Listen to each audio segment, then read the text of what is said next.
Hello there. Hey, welcome to the Patchabilities Facebook channel, wherever you're watching us from. I am your host, Julie Werzer. I'm the creative brain behind our Patchabilities brand designs, and I wanted to bring you into my world for just a few minutes today, and I'm going to show you start to finish how I put on a binding. Yeah, start to finish. So I have a really little project here, and this is a gigantic sneak peek of, this is going to be a Block of the Month series that will be coming out late October. So just keep your eyes peeled. That's all I'm going to tell you about it. So, but I need to put on binding on this, and since this is a small 6x10 project, I thought, why not bring you in and show you the magic that happens here. So here we go. So on my sewing machine, I'm just on my sewing machine here. You know what? Typically I have my walking foot on there, is what I like to do it with. So I'm going to swap out to my walking foot. The reason I'm going to swap out to my walking foot from my quilting foot is because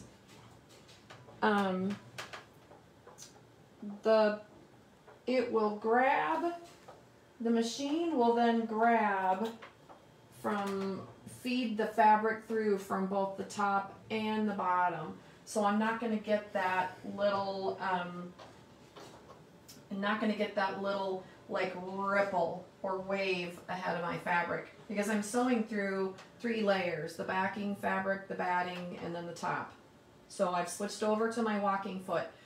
When you do that, it's good to know you need to figure out what is your 1/4 inch seam allowance on your walking foot, because you still need to be sewing with just a 1/4 inch seam allowance. So I know that there's a little line, a little indentation here to the right here.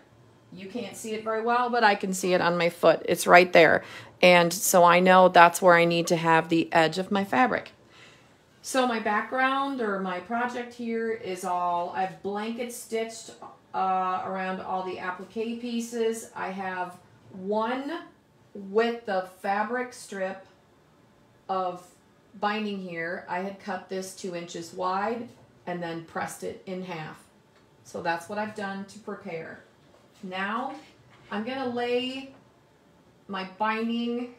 What I'm going to be doing is matching up the raw edge of my binding with the raw edge of my project.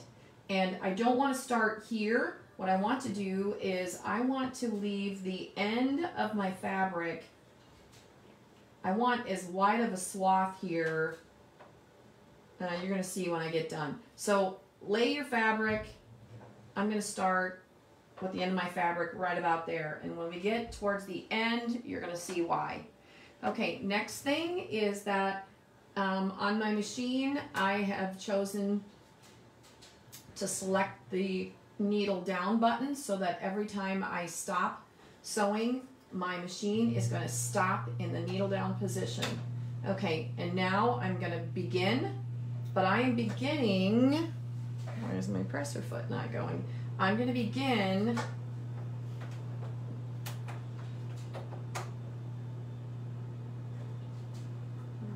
let's just see here.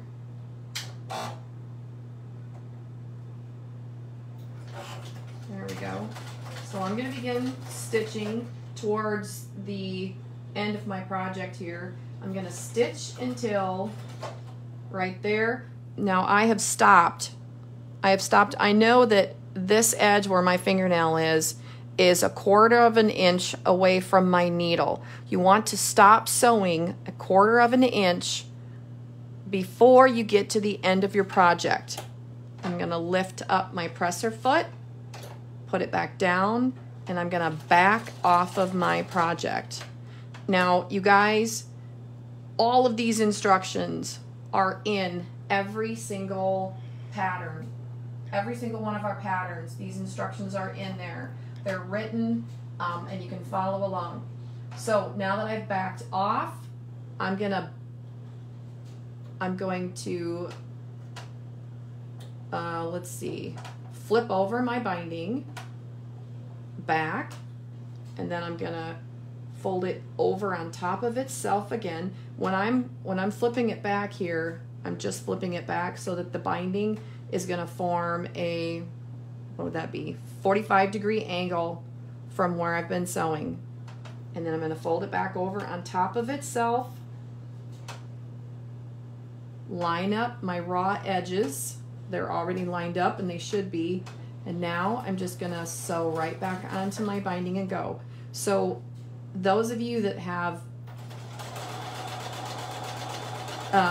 apprehension or problem with doing the corners of your bindings, pay attention, because we're gonna do 3 more here. Okay, so I come up, I stop 1/4 inch away from the end of my project, pivot, back off, lift up my presser foot. I'm gonna fold back my binding, just finger press it. You can see I'm folding it back to as far as it'll go. Fold it on top of itself, line up my edges. And we're gonna take off again. I have no doubt in my mind, if you have any kind of fear about doing binding, that you are finding this so very helpful.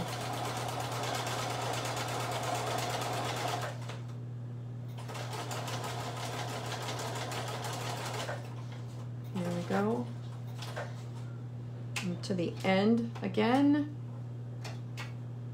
Pivot, back off, lift my presser foot, fold back my binding, fold it back on top of itself, line her up,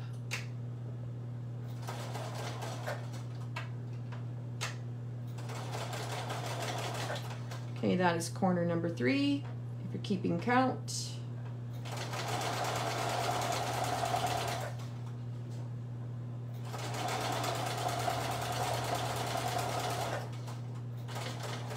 Down into corner number 3 here. You want to stop 1/4 inch from the end. We're going to pivot, back off, lift your presser foot, fold your binding back, and then on top of itself again.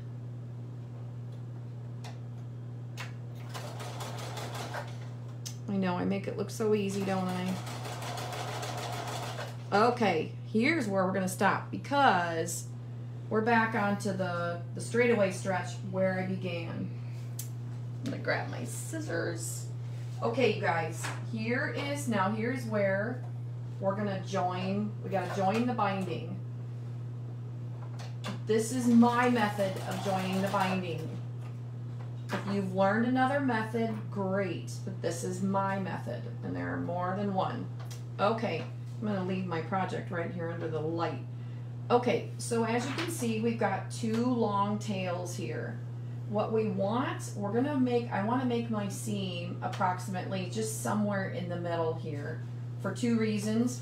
Actually just one reason. I want plenty of fabric, plenty of tail here so that I can get it, wiggle it under my machine. So first, I'm gonna just trim off the chunk there. Okay, so that, my cut end is going to be my official end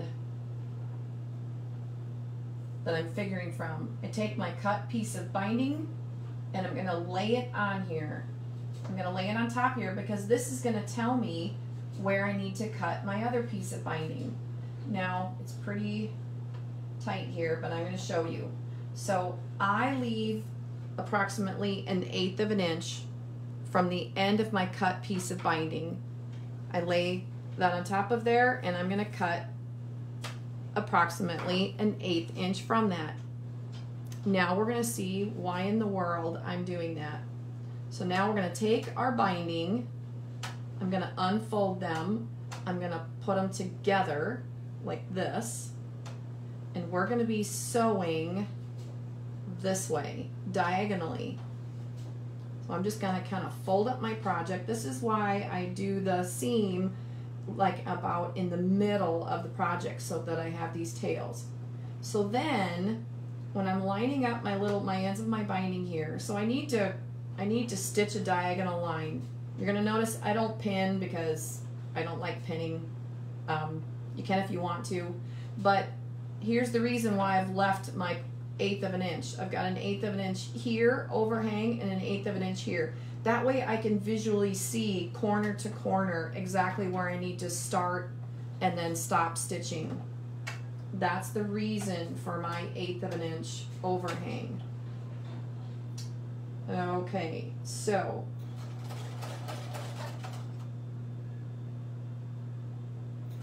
I have a black Sharpie line drawn on my machine. It's very worn, but you can see it right there. So I knew where to line up the V of my binding strips. That's my little tizzle of fabric that I just sew onto and off of so I don't have all kinds of extra threads. Okay, so look at there. So now I'm going to trim this off, but as you can see, that is just the right length, right? It's not too tight, it's not too loose, it's just the right length. So now, after I've double checked that it is the correct length, I am going to trim off the excess of my seam allowance there to 1/4 inch, give or take. Now I'm also going to finger press this seam open, and that will help to reduce the bulk. Also, the reason why we've sewn that at a diagonal is also to reduce the bulk so that you don't have that bulky seam going around all sides. Okay, so now once I have that with the ends of my binding joined together, now I'm going to put it back under my machine, pick up where I left off, make sure that the raw edge of my binding is matching up with the raw edge of my project.